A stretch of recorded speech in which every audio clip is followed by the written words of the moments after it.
नमस्कार प्यारे विद्यार्थियों,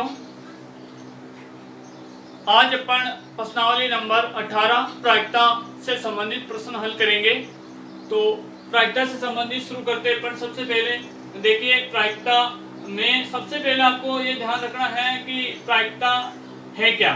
तो प्रायिकता का मतलब आपको ये समझना है कि प्रायिकता का मतलब आप ऐसे समझिए, अपन जैसे नंबर देते हैं आपके कॉपी में, फर्स्ट टेस्ट, सेकंड टेस्ट या अर्धवार्षिक में जब नंबर आता है, तब जैसे मान लो एक टेस्ट में नंबर आता है, तो आप कैसे नंबर देंगे, वहां पे नंबर कैसे आते हैं। तो आपने देखा होगा वहां नंबर हमेशा कुल अंक में, कुल जो पूर्णांक है आपका, उसमें से जितने आपके नंबर आते हैं वो लिखते हैं यहाँ पे। यानी नीचे हमेशा क्या लिखा जाएगा, कुल कितना का कुल पूर्णांक है, उसमें से कितना प्राप्त किया, वही तो लिखा जाता है। तो यानी जिसकी प्रायिकता ज्ञात करनी है उसकी संख्या और उसकी कुल संभावना कितनी है, यानी उनके कुल परिणाम कितने हो सकते हैं और उनमें से वो किसकी प्रायिकता पूछी जा रही है उसके। जैसे आप एक उदाहरण तौर पे देखो, तो जैसे अपन एक विद्यार्थी है 10 का पूर्णांक है टेस्ट में और उसने 8 प्राप्त किए,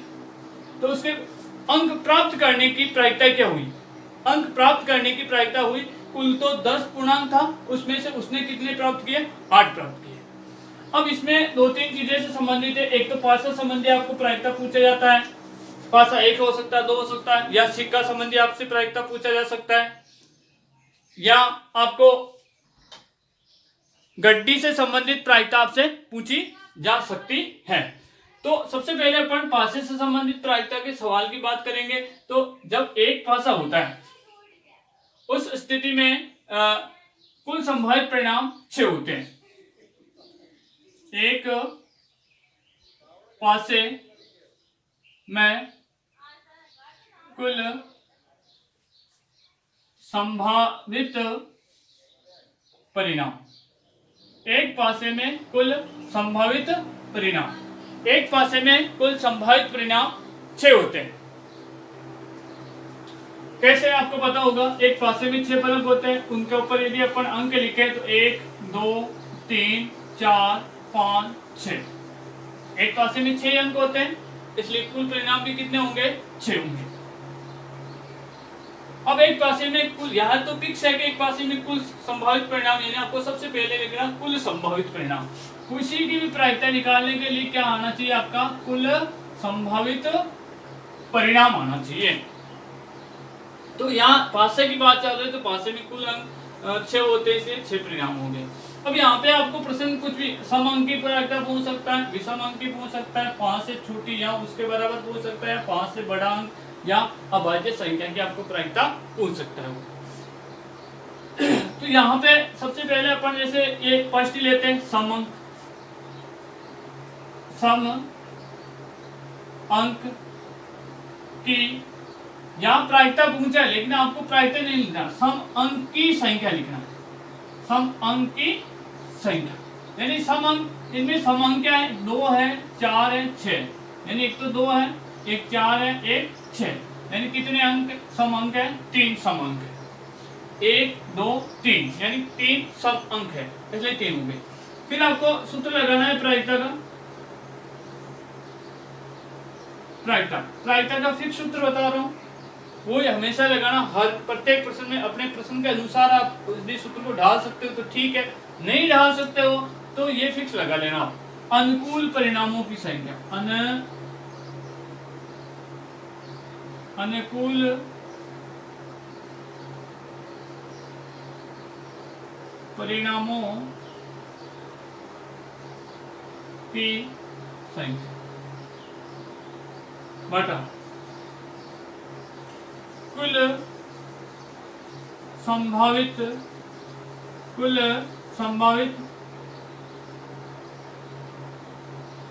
परिणाम, कुल संभावित परिणाम, अनुकूल परिणामों की संख्या बटा कुल संभावित परिणाम, ये आपका सूत्र फिक्स रहेगा। प्रायिकता का सूत्र 2-3 बार आप पढ़ेंगे तो क्या आ जाएगा, प्रायिकता बराबर अनुकूल परिणामों की संख्या बटा कुल संभावित परिणाम। अभिप्रायकों की संख्या बटा कुल अभिप्रायकों की संख्या भी सही सूत्र है। आप या तो ये याद कर लीजिए या वो कर लीजिए। अभिप्रायकों की संख्या या तो ये कर लो या ये कर लो। अभिप्रायकों की संख्या, अभिप्रायकों की संख्या बटा कुल अभिप्रायकों की संख्या, कुल अभिप्रायकों की संख्या, अभिप्रायकों की संख्या बटा कुल अभिप्रायकों की संख्या। ये भी सही है। यानी अपने को ध्यान रखना है संख्या बटा कुल, यानी नीचे योग आएगा और ऊपर जिसकी प्रायिकता पहुंच रहा है उसकी संख्या आएगी। समझ में आ गया होगा। अब देखिए यहाँ पे जैसे अपन फर्स्ट की बात कर रहे हैं, इसलिए सम अंकों की संख्या कितनी है, 3 है, और कुल संभावित परिणाम कितने हैं, 6। यदि इसको काटेंगे तो 3 का 3, 3 दूनी 6, 1/2। 1/2 को यहाँ तक भी सही है, फिर भी अपन भाग दे सकते हैं तो 0.2 पंजो 10 होते हैं, इसलिए 0.5 करेक्ट। ध्यान रखने वाली बात है, प्रश्न भी आता है कि किसी अनुकूल परिणाम घटने, किसी घटना के घटने और न घटने की प्रायिकता का योग, यानी किसी घटना के घटने या न घटने की प्रायिकता का योग कितना होता है। तो प्रायिकता का योग ध्यान रखना, घटना घटने यानी प्रायिकता का योग 1 होता है हमेशा। क्या होता है, 1। किसी घटना के घटने की प्रायिकता या न घटने की प्रायिकता, दोनों का योग कितना होता है, 1 होता है। यह आपको समझ में आ गया होगा। इसके आगे अपन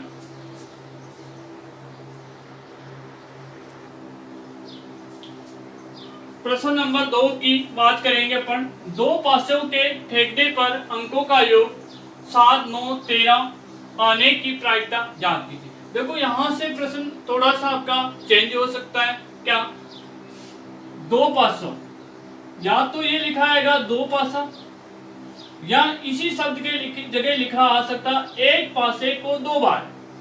बात एक ही, या तो 2 पासा ले लो आप, और यहाँ एक पासे का 2 बार खेल लो आप, बात एक होगी।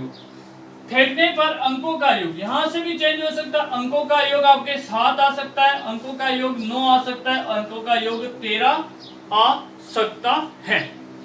आने की प्रायिकता ज्ञात कीजिए। तो सबसे पहले मैंने बताया प्रायिकता ज्ञात करने के लिए कुल संभावित परिणाम चाहिए, यानी पासा 2 है या एक पासे का 2 बार खेल खेला जा रहा है और वहां पे आपको कुल संभावित परिणाम निकालने हैं। तो कुल संभावित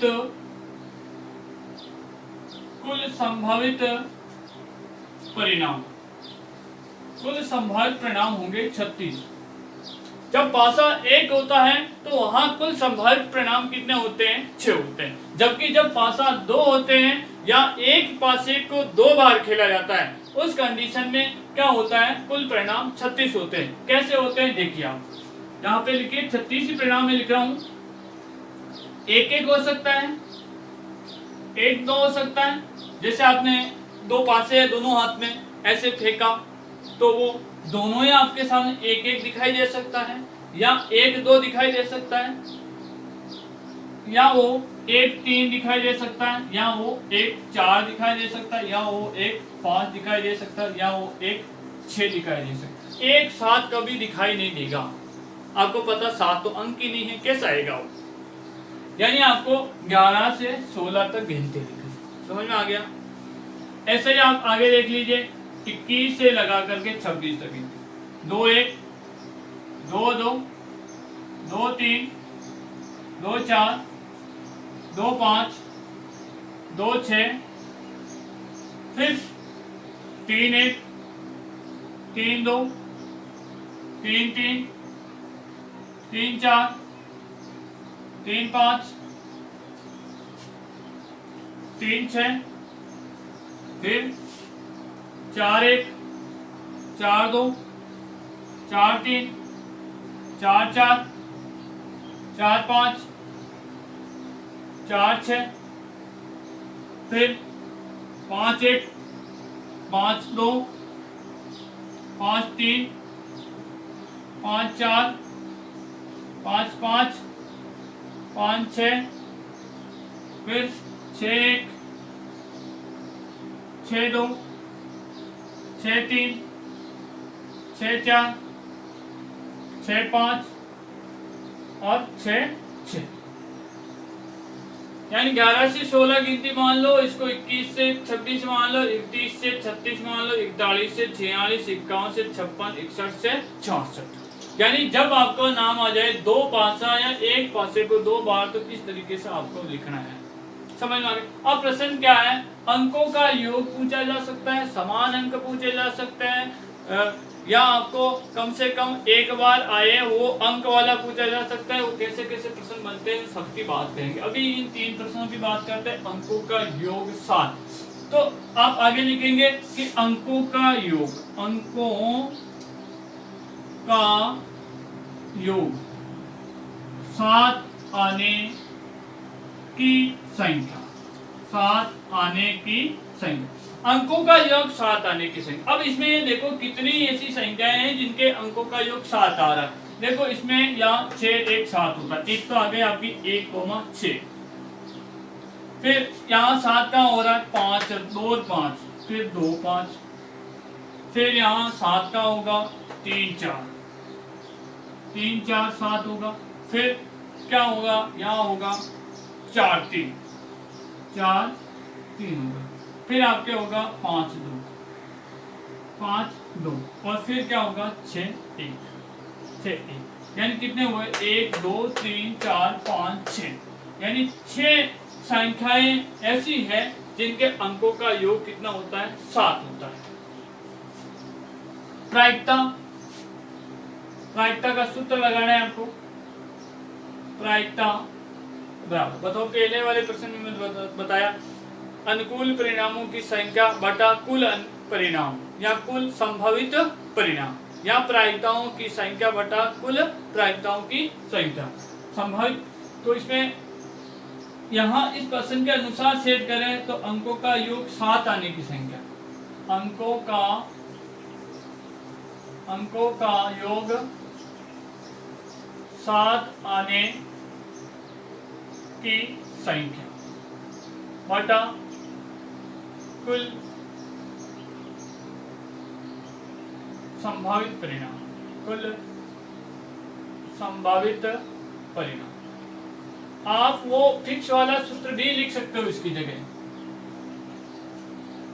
अंकों का योग 7 आने की संख्या कितनी है, 6, कुल संभावित परिणाम कितना है 36, 6 कम 6 छत्तीस का 36, 1/6। यहाँ प्रायिकता क्या आएगी, 1/6 प्रायिकता आएगी। देखो अब इसमें जैसे अंकों का योग 9, अब अंकों का योग 9 आ गया 7 की जगह, तो आपको थोड़ा सा चेंज करना, अपडेट करना है। क्या अंकों का योग 9 का हो रहा है, देखो इस फर्स्ट में 9 कहीं नहीं हो रहा है, सेकंड के अंदर 6 2 8 लास्ट होगा, फिर 6 3 9, एक तो ये 9 अंकों का योग 9 ये होगा, फिर 5 4 होगा, फिर एक ये होगा, एक ये होगा, एक ये होगा और एक ये होगा, यानी कितने परिणाम, 3 जो परिणाम है वो अंकों का योग 9 होगा। तो यहाँ पे आएगा अंकों का योग 9 की संख्या 3 आ जाएगी और 3/36 आ जाएगा उसका। अंकों का योग 13 आ जाए आपके सामने। अब 13 6 6 12 ही होता है लास्ट, 13 अंकों का योग नहीं होगा, वहां पे 13 अंकों का योग में क्या आएगा, 0 आएगा, और वहां 0/36 प्रायिकता होगी जिसका मान क्या होगा, 0 ही होगा। अब इसके अलावा क्या प्रश्न पूछा जा सकता है, और आपसे इसमें प्रश्न पूछा जा सकता है समान अंक आने की प्रायिकता, समान अंक या संख्या, अंक या संख्या, समान अंक आने की संख्या या इसकी प्रायिकता बताओ। यहाँ पे चेंज हो सकता है, अंकों का योग 9 की जगह आ सकता है समान अंक या संख्या आने की प्रायिकता ज्यादा। समान अंक देखो, समान अंक क्या आ रहा है, एक तो 1 1 आ रहा है, 2 2 आ रहा है, 3 3 आ रहा है, 4 4 आ रहा है, 5 5 6 6, यानी समान अंक कितने हुए, 1 2 3 4 5 6 हुए, समान अंक कितने हुए, 6 हुए। कम से कम एक बार 5 आए या 3 आए या 4 आए, कम से कम एक बार, कम से कम एक बार कोई से भी अंक ले सकता है, इनमें से कम 5 जो है एक बार आए, कम से कम 5 एक बार आए, कम से कम 5 एक बार आए, तो देखो कम से कम 5 एक बार, 1 2 3 1 2 3 4 5 5 6 7 8 9 10 11 ऐसे परिणाम कितने होंगे? 11 होंगे। तो ऐसे छोटे कम से कम कोई सा भी अंक ले सकता है। 6 एक बार आए, समान अंक आए, ये दो तरह के प्रश्नों का और आपको ध्यान रखना है। एक तो योग वाला ध्यान रख ही लेंगे आप, अंकों का योग आए उस कंडीशन में 7 9 13 आए, या समान अंक आए, या कम से कम कोई भी एक अंक आए।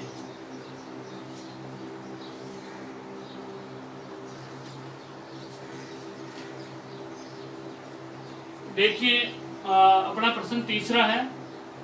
बाहरी टिकटों पर एक एक संख्या 1 से 12 तक लिखी गई है। यदि उनमें से कोई एक टिकट का यादृच्छिक चयन किया जाए तो इस पर लिखी हुई संख्या के 2 या 3 गुणित होने की प्रायिकता जांच की। यादृच्छिक मतलब अचानक बिना किसी भेदभाव के निकाला जाता है। या स्टार्टिंग ये संख्या संबंधी है आपका, उसमें लिखा हुआ है 12 टिकटों पर, 12 टिकटों पर 1 से 12 तक संख्या लिखी हुई। कहाँ तक? 1 से 12। इस प्रश्न की जगह 1 से 12 की जगह आपके 1 से 17 भी आ सकता है। 1 से 17 दोनों प्रश्नों को ध्यान में रखना। 1 से 12 की जगह संख्या चेंज होकर 1 से 17 हो सकती है। और दूसरी जगह चेंज होगा, 2 या 3 की गुणित की जगह क्या आएगा? एक अभाज्य संख्या। क्या लिखा आएगा? एक अभाज्य संख्या होने की प्रायिकता जांच कीजिए। जैसे ही प्रायिकता याद करने कहते हैं आपके दिमाग में डायरेक्ट आना चाहिए कुल संभावित परिणाम कितने होंगे। तो यहाँ देख लीजिए, कुल संभावित परिणाम 12 टिकट है तो 12 होंगे, 17 है तो 17 होंगे, 1 से 17 लिखी हुई तो 17 होगी, और 1 से 12 लिखा हो तो 12। तो कुल संभावित परिणाम कितना होगा? 1 से 12 है तो 12। कुल संभावित परिणाम कितने होंगे? 12 होंगे। एक पासे में कितने होंगे? 6। दो पासों में कितने होंगे? 36। एक पासे को 2 बार उछाला जाता है तो कुल संभावित परिणाम कितने होंगे? 36। और यदि कोई संख्या लिखी हुई 1 से 12 तो 12 होंगे, 1 से 17 है तो 17 होंगे। अब यहाँ पे आपको प्रायिकता 2 या 3 का गुणज या एक अभाज्य संख्या। तो पहले तो अपन लिख लेते हैं 12 ही है तो 12, 1 से 12 तो 1 से 12 ये लो, 1 2 3 4 5 6 7 8 9 10 11 12, ये 12 परिणाम होंगे। अब अपने को प्रायिकता किसकी पूछी? 2 या 3 का गुणज, 2 या 3 का गुणज होने की संख्या। यानी प्रायिकता के लिए अपन सबसे पहले कुल परिणाम निकालते हैं, और दूसरी बारी में हम क्या करते हैं? दूसरी बारी में हम जिसकी प्रायिकता पूछी जाए उसकी संख्या। अब 2 या 3 का गुणज का मतलब है 2 का पहाड़ा में भी आता हो और 3 का पहाड़ा में भी आता हो। अब देखो 1 2 का पहाड़ा में आता है क्या? नहीं। 3 का में आता है क्या? नहीं। एक कुछ होगा। 2 का पहाड़ा में आता है इसलिए 2 आएगा। 3 का पहाड़ा में आता है। 5 नहीं आता, नहीं तो 2 में आता है, नहीं 3 में। 6 3 का पहाड़ा में भी आता है, 2 के पहाड़े में भी आता है। 7 नहीं आता, नहीं तो 2 का में आता है, नहीं 3 का में आता है। 8 2 का में आता है। 9 3 का में आता है। 10 2 का में आता है। 11 नहीं तो 2 का में आता है, नहीं 3 का में आता है। 12 2 का में भी आता है और 3 का में भी आता है। अब देखो कितने परिणाम? 1 2 3 4 5 6 7 7 परिणाम हो गए। देखो 1 2 3 4 5 6 7 8 9 10 11 12। 12 में से क्या एक तो 1 नहीं आया, और क्या नहीं आया? एक 5 नहीं आया, और एक 7 नहीं आया, और एक 11 नहीं आया। 1 2 3 4 तो कौन सा बच गया? 4 8 होने चाहिए। 2 आता है, 3 भी आता है, 4 देखो 4 भूल गया अपन, तो 2 आता है, 3 भी आता है, 4 भी आता है। 1 2 3 4 5 6 7 8, कितने परिणाम होंगे? 8। अब तीसरे नंबर पे क्या है? आपको पता है क्या है? सूत्र, प्रायिकता का सूत्र। प्रायिकता बराबर क्या आएगा? अभिप्रायकों की संख्या, अभिप्रायकों अभिप्रायों की संख्या बटा कुल अभिप्रायों की संख्या, कुल अभिप्रायों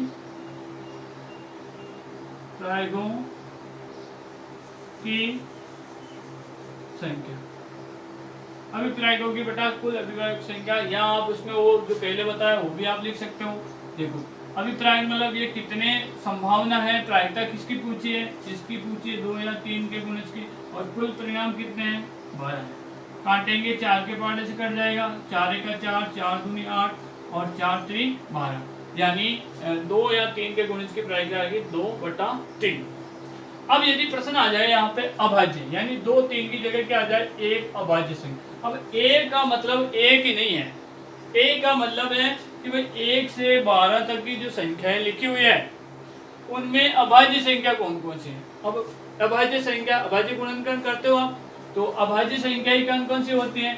अभाज्य संख्याएं देख लो आप, 2 सबसे छोटी अभाज्य संख्या क्या है 2, फिर 3, फिर 5, फिर 7, फिर 11, फिर 13, फिर 17, फिर 19, फिर 23, फिर 29, यहाँ तक याद कर लो, 29 तक खूब हो जाएगा। अब देखो इनमें अभाज्य संख्याएं कौन कौन सी है, एक तो ये 1 2 और 3 4 फिर 5, यानी ये 5 क्या है अभाज्य संख्या, यानी 12 तक में कितनी है, 12 तक में यहाँ तक देखो ये कितनी होगी 5 ही तो, 1 2 3 4 5। यदि संख्या 1 से 17 तक आ जाए तो 17 तक आ जाए, 2 और बढ़ जाएगी, ये 17 तक हो जाए। यदि संख्या 1 से 30 हो जाए तो 1 से 30 में, यानी यहाँ से प्रश्न आपका बदल सकता है। ध्यान रखना बोर्ड के अंदर 1 से 12 आ सकता है, 1 से 17, या एक डेस्क वाला और प्रश्न है 1 से 30, तो 1 से 30 भी हो सकता है, 1 से 30 से आगे आपके नहीं जाएगा। ध्यान रखना यहाँ पे अभाज्य और भाज्य, भाज्य अब भाज्य, अभाज्य को बाहर निकाल लो आप तो बची हुई सारी क्या हो जाएगी, भाज्य हो जाएगी। अभाज्य भाज्य या सम विषम, सम विषम संख्या संबंधी ध्यान रखना, सम विषम भी आ सकता है। सम मतलब जिसमें जिसका इकाईकांक क्या हो, 0 हो, 2 हो, 4 6 हो, 8 हो, जिनका इकाईकांक 0 2 4 6 8 हो, या ऐसे देख लो जिसमें 2 का पूरा पूरा भाग जाता है, ये सारी सम संख्या है, और बची हुई सारी क्या है विषम संख्या। एक छोड़ के एक सम विषम आती है, जैसे स्टार्ट किया 0 2 फिर 4 3 को छोड़ दिए 5 6 को वापस आ जाएगी, यानी एक छोड़ एक सम आएगी और एक छोड़ एक विषम आएगी। लेकिन अभाज्य संख्या ऐसा नहीं है, ध्यान रखना। अभाज्य संख्या आपको याद करनी पड़ेगी, ये आप याद करो इन्हें एक बार, 50 तक, 50 नहीं करते 30 तक तो याद ही होनी चाहिए अभाज्य संख्या। 2 3 5 7 11 13 17 19 और 23 और 29।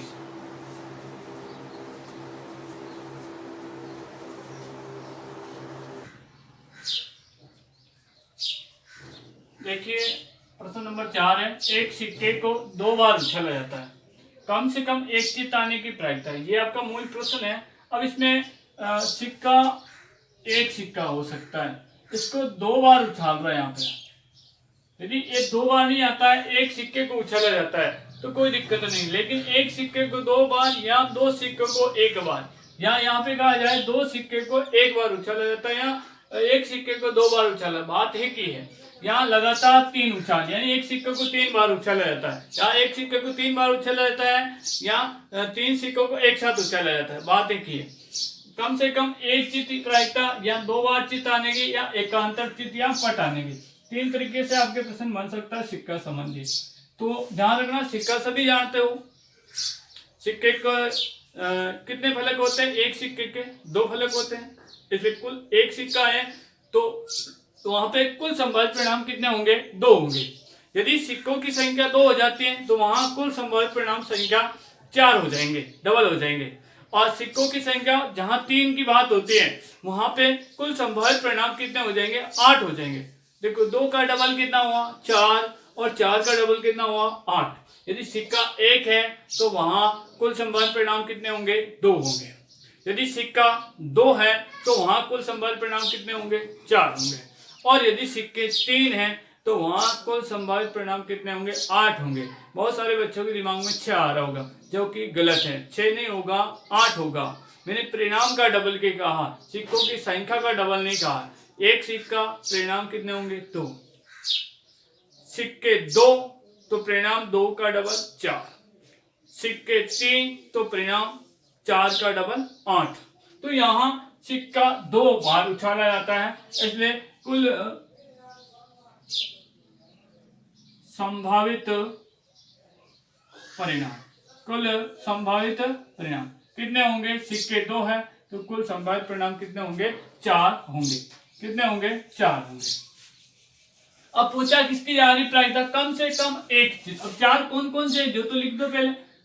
4 देखो, सिक्के में 2 होता है, या तो हेल होता है टेल होता है, एच टी वही होता है। जब 2 सिक्के होते हैं 2 परिणाम एच और टी है। लेकिन जब सिक्के 2 हो गए तो जैसे अपन ने डाला वहां पे, तो वहां क्या आ सकता है? दोनों में हेल आ सकता है, और दोनों में क्या आ सकता है? टेल आ सकता है, या एक में हेल आ सकता है, एक में टेल आ सकता है, या एक में हेल एक में टेल आ सकता है। इस तरीके से कुल संभावित परिणाम कितने होंगे? 4। आप कैसे लिखेंगे? तो एच लिख दो दोनों पहले, फिर टी लिख दो, फिर इधर एच कर दो उधर टी कर दो, और फिर इधर टी कर दो उधर एच कर दो। टी एच सेम नहीं आएंगे, टी एच इधर एक बार इधर एक बार इधर। अब यहाँ पे पूछा है कम से कम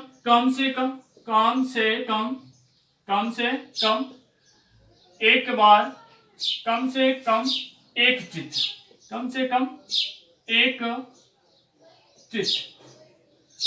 चित्र। अब कम से कम मतलब एक चित्र, मतलब आप चित्र टी ले रहे हो या एच ले रहे हो, उससे कोई फर्क नहीं पड़ता है।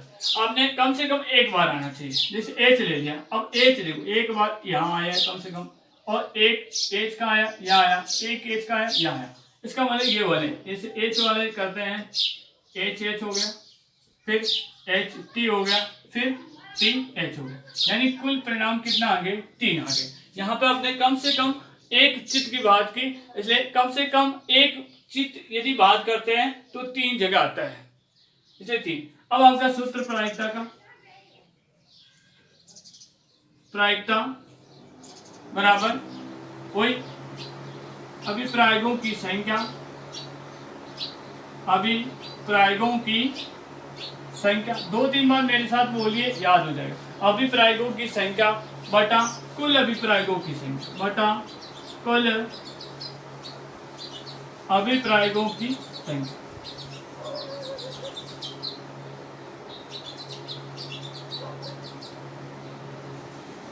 बटा कुल अभिप्रायों की संख्या, अभिप्रायों की संख्या बटा कुल अभिप्रायों की संख्या। प्रायिकता का सूत्र बोलिए, अभिप्रायों की संख्या बटा कुल अभिप्रायों की संख्या। अब प्रायिक यानी आपके इसकी प्रायिकता निकालनी, यहाँ पे कम से कम एक चित्र यानी कितने आए? 3 है, और कुल संभावित परिणाम कितने हैं? 4, यानी 3 4 किसी पहाड़े से करता नहीं, इसलिए इसकी प्रायिकता जो होगी वो कितनी होगी? 3/4 होगी।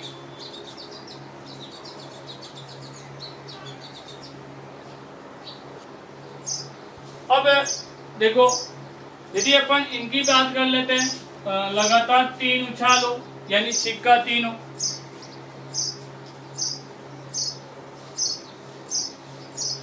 3 सिक्का होगा तो मैंने भी बताया आपको कुल संभावित परिणाम तो हो जाएंगे 8, उसको लिखने की जरूरत नहीं, आपको पता है। लेकिन होंगे कौन कौन से, वो मेन बीमारी इसमें देखो, 3 एच एच एच, तीनों एच एच हो सकते हैं, तीनों टी टी हो सकते हैं, तीनों एच एच हो सकते हैं, तीनों टी टी हो सकते हैं। अब आपको तरकीब से दिमाग से काम करना है। एच एच लिख दिया, फिर टी लिख दिया। अब इसका उल्टा कर दिया, देखो टी इधर ले लिया, एच एच कर दिया, ठीक है। अब आपको क्या करना है, आपको बीच में लाना टी को, एच टी एच, तो यहाँ पे भी एच टी एच बीच में लेना है, टी एच हो जाएगा 1 2 3 4 5 6। अब तीसरा आपके कौन सा बचा है? तीसरा बचा है कि अब स्टार्टिंग में इसको कर दो टी एच एच, और उधर आ जाएगा एच स्टार्टिंग में आ जाएगा, और हो जाएगा आपके टी टी। ओके, 1 2 3 4 5 6 7 8। इसको थोड़ा दिमाग से करेंगे तभी होगा, अन्यथा नहीं होगा। ये तो समझ में आ गया होगा आपके एच एच या टी टी। फिर क्या करो आप इसमें डायरेक्ट, फिर आप एक बीच में लो, दूसरा अक्षर बीच में लो, यहाँ पर डायरेक्ट, यानी बीच में एच वाले में टी डालना है और टी वाले में एच डालना है। आगे समझ में।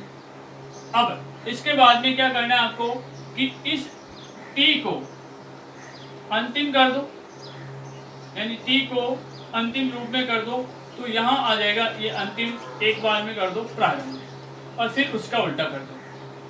देखो वापिस एक बार और देख लो आपने सबसे पहले क्या किया, एच एच एच कर दिया और टी टी टी कर दिया, क्या आगे समझ में। अब आप ऐसा करो इसमें कि इसमें बीच में कोई, इसमें टी डाल दो और इसमें बीच में एच डाल दो, बाकी जो कर दो डाल दिया। अब आप ऐसा करो कि इसमें ये जो प्रारंभ वाला है इसी में दो सेम रखो, एक स्टार्टिंग का अलग कर दो, दो सेम रहने दो। इसमें ऐसे कर दो, तो इसमें देखो जैसे इसमें मैं यहाँ पे टी लिख देता हूँ यहाँ पे, और यहाँ क्या हो गया, एच एच हो गया। और तो यहाँ पे यदि मैं यहाँ अलग करूँगा तो क्या लिखूंगा, एच लिखूंगा, और क्या हो गया, टी टी। अब इसका उल्टा कर दो, उल्टा कैसे, टी लास्ट में करो, एच एच टी, और इसका उल्टा भी क्या होगा, टी टी एच। हो गया ना 8 करना, थोड़ा सा दिमाग से कार्य करना। अब जैसे यहाँ पे पूछा एकांतर चित्त, एकांतर चित्त का मतलब इनके दोनों साइडों में या तो चित्त आए या पट आए, यानी एक अक्षर या तो टी आए या एच आना चाहिए। तो यहाँ पे देखो इसके एकांतर में ये एच एच आ रहा है, या तो एच एच आए या चित्त, या का मतलब या तो एच लो या टी लो, तो हमने एच लिया, एक तो एक ये आ रहा है, ठीक, और क्या आ रहा है, ये यहाँ आ रहा है। अब यहाँ तो नहीं आ रहा है, यहाँ भी नहीं आ रहा है, यानी कितने परिणाम है, 2। ऐसे परिणाम कितने हैं, 2। तो प्रायिकता क्या होगी, 2/8 होगी। 2/8 मतलब 1/4 इसकी प्रायिकता होगी। दोनों बार चित्त आए, ये 2 सिक्का वाला है, दोनों बार चित्त आए, 2 बार चित्त आए, तो ये 2 सिक्का वाला में, 2 सिक्का वाला में या तो एच एच होगा या टी टी होगा या एच टी होगा या टी एच होगा।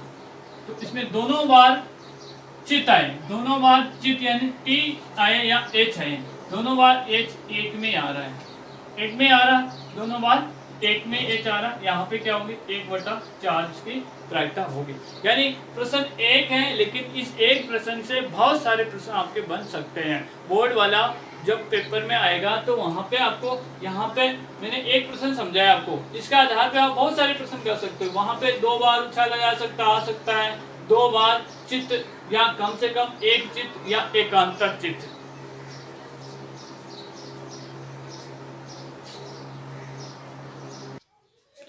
देखो क्वेश्चन नंबर 5, 52 पत्तों की एक अच्छी प्रकार से फेंटी गई एक गड्डी में से एक पत्ता निकाला जाता है, निम्नलिखित को प्राप्त करने की प्रायिकता ज्ञात कीजिए। मैंने आपको पहले ही प्रारंभ में बता दिया, गड्डी के अंदर कुल पत्ते कितने होते हैं, 52। इसलिए कुल संभावित परिणाम, कुल संभावित परिणाम, कुल संभावित परिणाम कितना आएंगे, 52 आएंगे। ठीक है, अब किसकी प्रायिकता निकालनी है, देख लाल रंग का गुलाम, तो लाल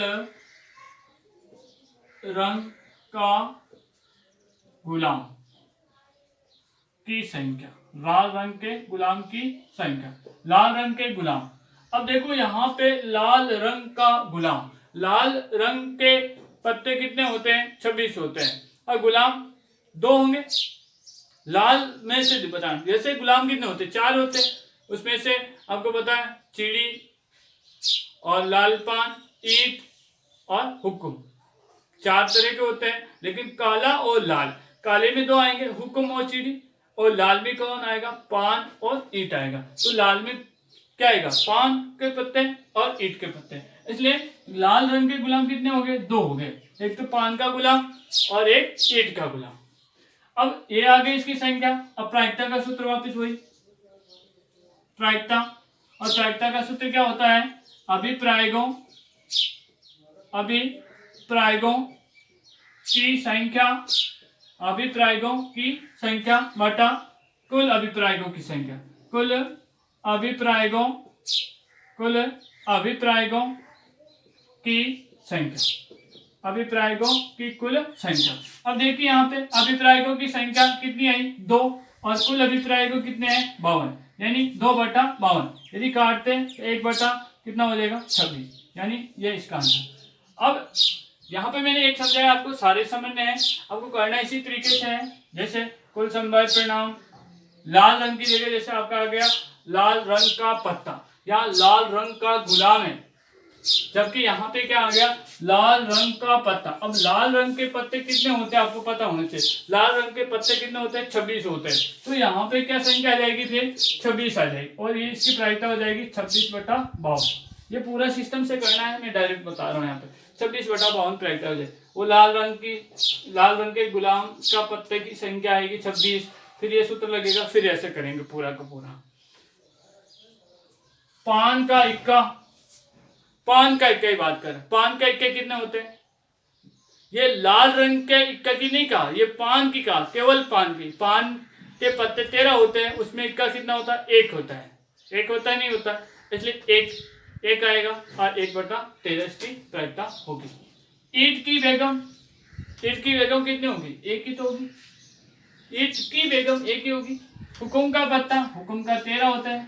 और बादशाह, यहाँ ये नहीं कहा कि पान का बादशाह है या ईंट का बादशाह है चीनी का बादशाह है, यहाँ केवल बादशाह शब्द आया। यहाँ एक शब्द आ सकता है आगे एक बादशाह। एक का मतलब एक बादशाह नहीं है, सारे बादशाह की बात कर रहे हैं। तो यहाँ पे बादशाह कितने होंगे 4 होंगे, तो इसकी प्रायिकता क्या होगी 4/52 होगी।